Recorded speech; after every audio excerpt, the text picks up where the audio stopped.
Traffic education ટ્રસ્ટના સંયુક્ત ઉપક્રમે ગુજરાત માર્ગ સલામતી સત્તામંડળ અંતર્ગત રાષ્ટ્રીય માર્ગ સલામતીનો આજે સમાપન સમારોહ એમપી થિયેટર કમાટી બાગ યોજાયો હતો. વડોદરા શહેર પોલીસ અને વડોદરા ટ્રાફિક એજ્યુકેશન ટ્રસ્ટના સંયુક્ત ઉપક્રમે ગુજરાત માર્ગ સલામતી સત્તામંડળ અંતર્ગત રાષ્ટ્રીય માર્ગ સલામતીનો તારીખ 1 જાન્યુઆરી 2025થી ટ્રાફિક અવેરનેસનો જુદા જુદા કાર્યક્રમો યોજાયા હતા.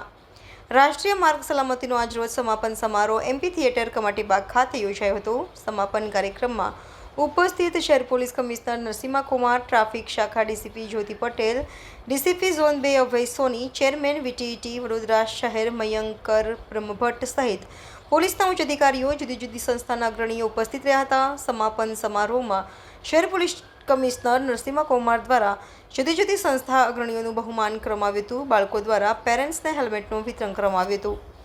વડોદરા શહેર પોલીસ દ્વારા રોડ સેફટી દરમિયાન ટુ વ્હીલર વાહન ચાલકો માટે હેલ્મેટ સેફટી અભિયાન શરૂ કરવામાં આવશે.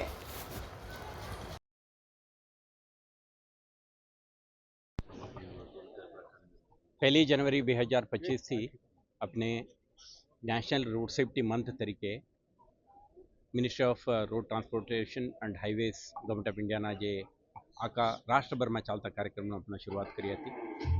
આજે એક્સટેન્ડેડ પ્રોગ્રામ સાથેનું 28 ફેબ્રુઆરી 2025ના રોજ આ બે મહિનાનું કાર્યક્રમ સમાપ્ત થયું છે. આના ભાગરૂપે આપણા વડોદરા શહેર પોલીસ દ્વારા જનજાગૃતિ અભિયાન તરીકે બાળકો, કોલેજ વિદ્યાર્થીનીઓ, તો પ્રોફેશનલ્સ, જુદા જુદા કોર્પોરેટ્સમાં, કંપનીઓમાં કામ કરતા લોકો અને વરિષ્ઠ નાગરિકો અને જુદા જુદા પ્રકારના વાહનો ચલાવતા વાહન ચાલકો દરેકને પહોંચવાની અને સ્ટેક હોલ્ડર ઇન્ટરેક્શન કરવાની પ્રયાસો કરવામાં આવ્યા. આજે સાથે સાથે પોલીસ દ્વારા એન્ફોર્સમેન્ટ એન્ડ મેનેજમેન્ટના લગત કામગીરીને પણ સ્ટ્રીમલાઇન કરીને આપણે નિયમોના ભંગ કરતા લોકો વિરુદ્ધમાં કડક કાર્યવાહી પણ કરી. આપણા પ્રયાસ છે કે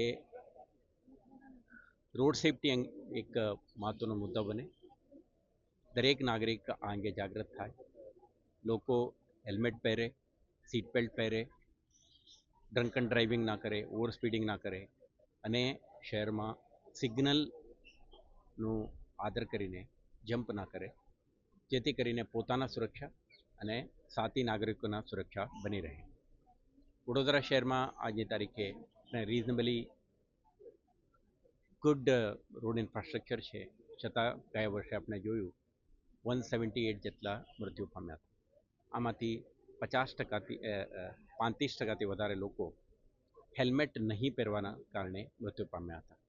આજે આપણે બાળકો દ્વારા એમના માતા પિતાને, શિક્ષકો દ્વારા પોતાના શિષ્યવર્ગને, ગૃહિણીઓ દ્વારા પોતાના હસબન્ડને અને સિનિયર સિટીઝન દ્વારા યુવાનોને હેલ્મેટ વિતરણ આપણે કરી છે.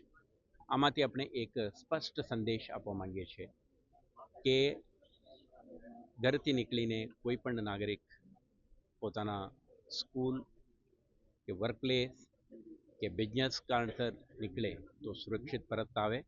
આ દિશામાં જરૂરી છે કે દરેક નાગરિક નિયમોનું પાલન કરતા થાય, હેલ્મેટ નિયમનું ચુસ્તપણે પાલન કરે તો આપણે સીધો જે 35% કેસો જે અકસ્માતના હેલ્મેટ વગરના રાઇડરોના ડેથ થયું છે અને આપણે રોકી શકીએ. તો આ અભિયાન માત્ર 2 માસ માટે સીમિત ના રહે. વડોદરા શહેરમાં 365 દિવસ દરેક રોડ યુઝર, ડ્રાઈવર્સ, પેસેન્જર્સ, ટ્રાન્સપોર્ટર્સ, વાહન ચાલકો અને સાથે સાથે રાહદારીઓ, પેડેસ્ટ્રિયન આપણે કહીએ, સાથે દુકાન ચલાવતા ફેરીઓ, દરેક વર્ગના લોકો સતર્ક રહે.